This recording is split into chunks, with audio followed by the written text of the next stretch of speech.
Hey everyone, this is Emanuel here, your certified body code practitioner. I just wanted to do a video on anxiety. I know a lot of clients of mine and also people that are very close to me deal with this thing called anxiety, and it's a real thing.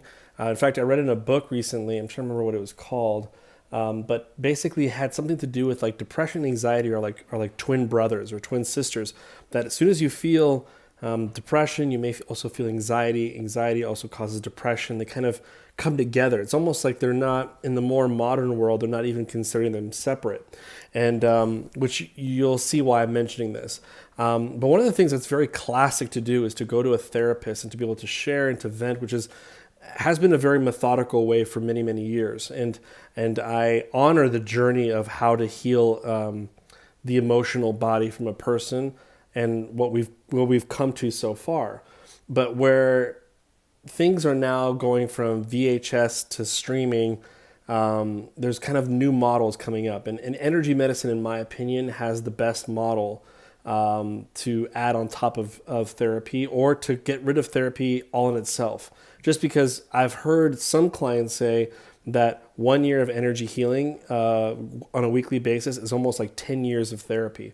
And the reason why is because sometimes during therapy you'll have an emotional release, other times you won't.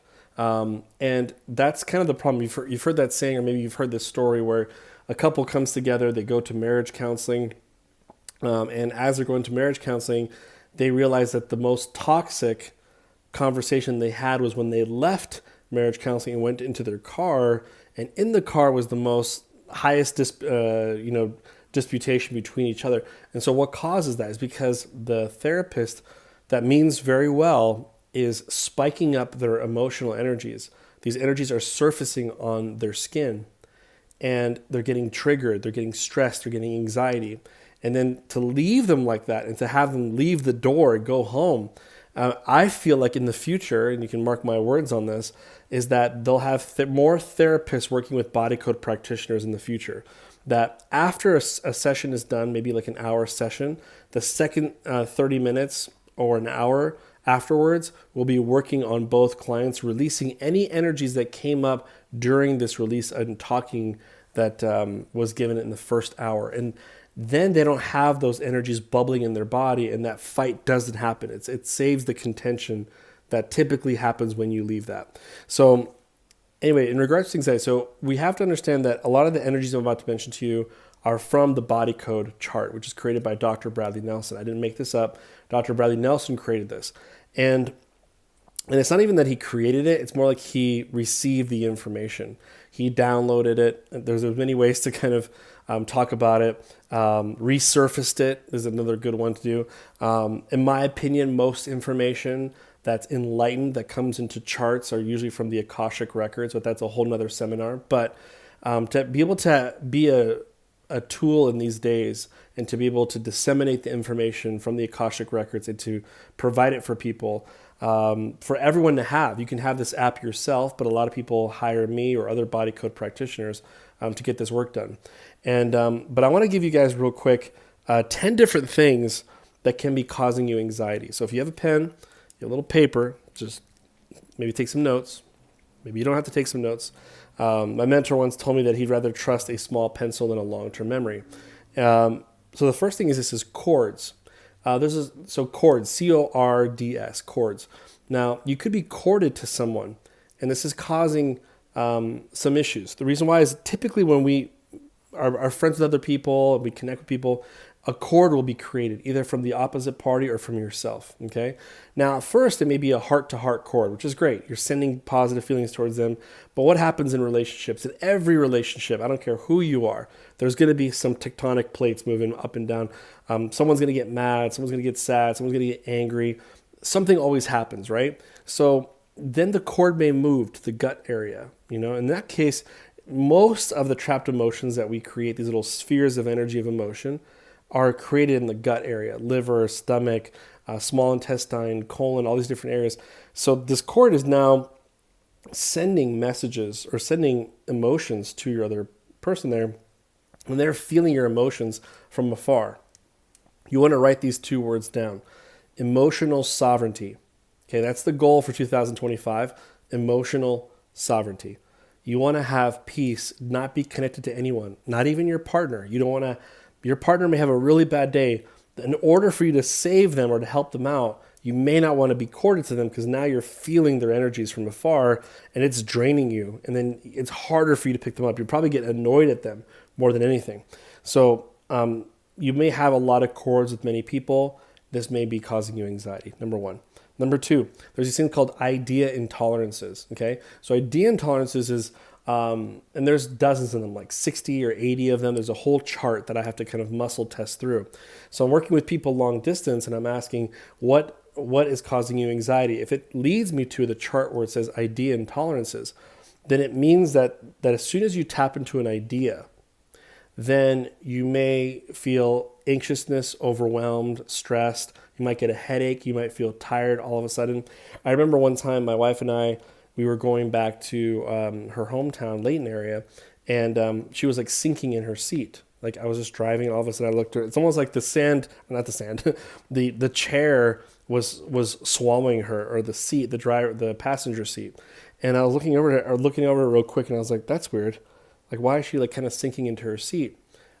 She felt gravity hit her very hard. And there was something in regards to cleaning, like to fixing up a place or moving things that her subconscious did not, there was so much trauma with moving in her past. Obviously it causes a lot of stress, a lot of worry. But that is now an intolerance. So now she might get a headache out of nowhere. She might feel tired out of nowhere. Her stress hormones are peaked. She might get some excess cortisol from it. Again, she didn't really do anything. She's just on her way to something. Here's what's even crazier about idea intolerances is that you can just even think about it. Let's say like tomorrow you have to travel and you've had a lot of stress when traveling. Like flights get delayed. You forgot something that you should have put in your luggage. Just so many things that could happen if you, in regards to flying trauma, right? Even if you're thinking about your flight in 4 days, that night you will start having excess stress hormones, cortisol, adrenaline, headache, tired, and you're not even there yet. Just the idea, as soon as you tap into that idea, either you're physically involved with it or you're thinking about it. You have now entered the idea intolerance zone and now you're feeling anxiety. So that's the second thing that might cause you anxiety. Number three, your heart. Your heart, besides if it's imbalanced, you can have depression, you can have anxiety, you can have heart palpitations, and you can have fatigue, okay? So, but heart can also cause anxiety and depression. So sometimes I'll be working on someone and I find that their spiritual heart is not fully centered in the physical heart. If I finally move it into the physical heart, all of a sudden they feel less anxiety. And so your heart imbalance could happen. That's number three. Number four, your adrenal glands. Okay, you've heard like maybe some friends of yours say, man, my adrenals are burnt out, they're very stressed out. But here's what's interesting. If your adrenals are off, you can have different symptoms like a brain fog and you can't handle stress too well. Combine both together, you may have anxiety. See, so that it doesn't say it will give you anxiety, and it doesn't say the adrenals will make you feel, it doesn't produce the emotion of anxiety. That's interesting. It's kind of a roundabout way of getting anxiety. For example, adrenals do produce the emotion of overwhelmed. So if you're really pushing work or whatever, you might feel very overwhelmed. That's coming from your adrenals. But on top of that, you're getting brain fog. And on top of that, you can't handle stress anymore. So then combine all those three things, you may have anxiety. So adrenal glands. Also the amygdala, this little small gland in the brain, it's your fight or flight reaction, right? You don't know if a boss is mean to you. You don't know whether that's a bear chasing you in the forest or your boss is being mean to you. Your subconscious doesn't know. It thinks it's the same thing. So imagine you're going to work and your boss is breathing down your neck. You have coworkers that are not nice to you.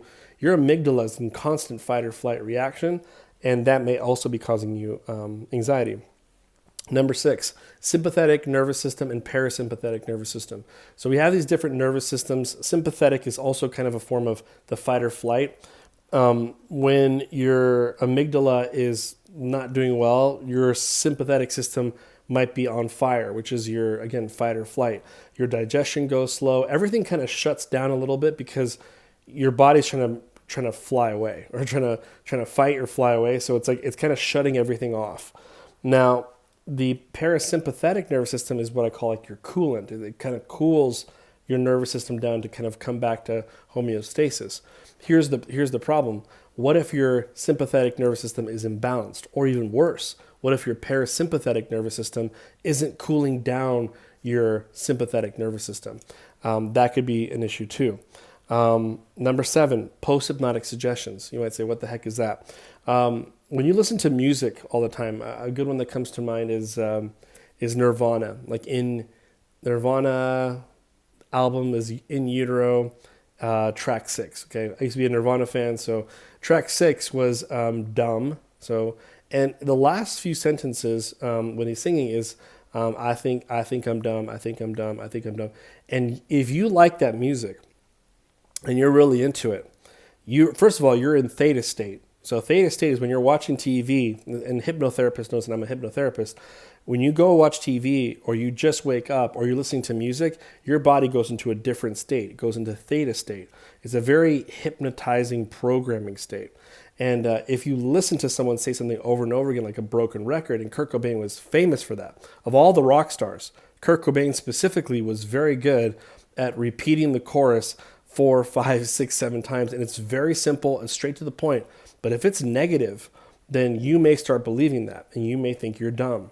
And but what's also kind of sad about suggestions too is that it can cause you to self-abuse yourself, which can lead to depression, very dark thoughts. Now, this is where you may indirectly get anxiety, because remember how I told you depression and anxiety are twin brothers or twin sisters.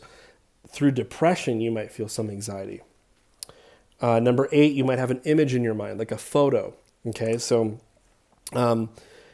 we take photos all the time, selfies all the time, but did you know that your brain, your mind is also taking photos? It'll take a photo of something and your body will label it. So for example, let's say you go to an interview. You might take a photo of the interviewers and you basically have your body labels it as anxiety or anxiousness or nervousness. So now whenever you're in a position where you're getting interviewed, guess what? You're going to start getting anxious and nervous. You might even have a nervousness for work or anxiousness at work. You have a photo of your work, you have a photo of your office, something. And as soon as you see your office, your body will wake up that photo and say, I'm going to push you to the emotion that you labeled it. And if it was anxiety, guess what? You're feeling anxiety. Number 9, dark entities. I don't want to go too into this, but if you are having problems sleeping at night, if you're having bad dreams consistently, if you feel like stuck in life, if you feel depression, if you feel, unaliving yourself, that could be you have some dark attachments on you. Is it common? Sure.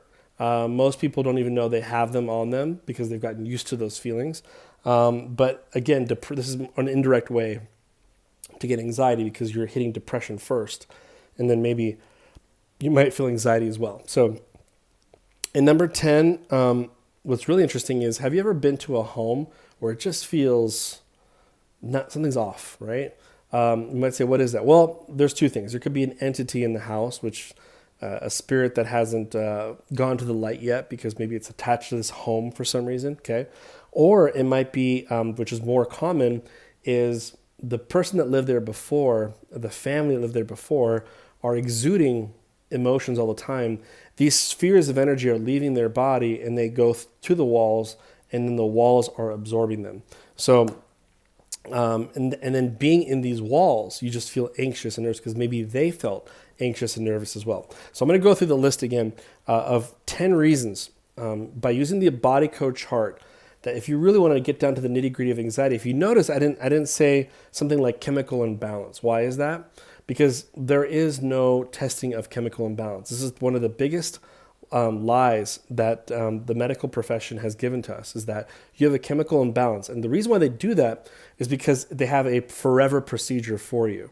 A forever procedure, something that you're going to have to take pills for the rest of your life because your brain does not produce this, this, and this, And that is for you to lock in their residual income of the medication to you, okay? So I just want to, again, if you're on medication, I'm not making fun of you. This is not why I'm doing this. I have respect for the fact that you are doing the best you can. However, my admonishment to you is that maybe look deeper. Don't look for the Band-Aid. Look for something that our body produces these energies. If we can create them, we can also get rid of them. Okay.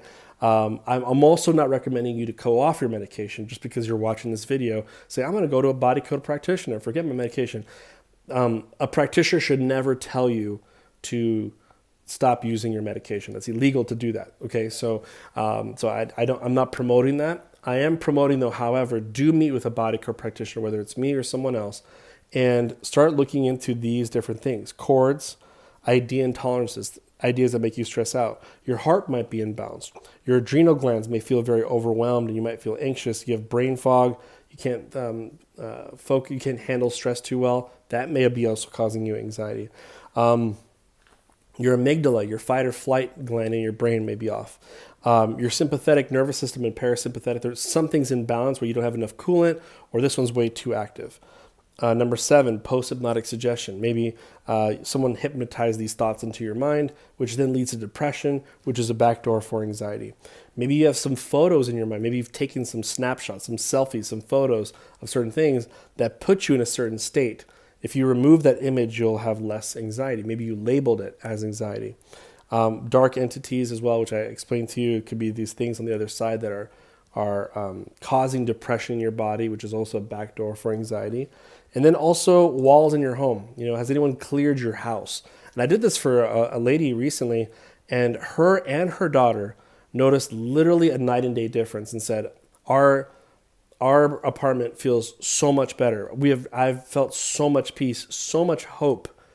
I've had this optimism level go up higher, feel more peace. Even the daughter, who's doesn't really believe much in what I do, she just all of a sudden got her first witness of, I don't know why, but our place feels different. And it's because I worked on their walls, and their walls were causing them to feel all the emotions of the people that lived there before. So hopefully this has given you some insight about how amazing our bodies are. Do we get the fact that we have this amazing body that produces these emotions, and that we now have technology that we can remove these, even long distance? The fact that I work on these people long distance, to me, is still pinch worthy. I still have to pinch myself consistently. So, but anyway, I just want to share that with you. Hopefully you gained some insight from that. If you have any questions, feel free to comment below. Which one resonated with you more? Which of the 10 tips did you say, I probably have one of those? I might be a nice guy. I might muscle test you and to see if you have that. And also feel free to follow our YouTube channel, subscribe and like. I want to provide more information like this because we know at least 10 to 20 to 30 people that have anxiety, and they're on some medication. They're on some sort of temporary Band-Aids. They're going through counseling. They're not seeing any results. If they only knew that everything can be done energetically and that they can actually have peace of mind, wouldn't that be amazing? Wouldn't that be great? So with that, God bless. Thank you. Thank you for tuning in, and look forward to serving you guys in the future. Take care.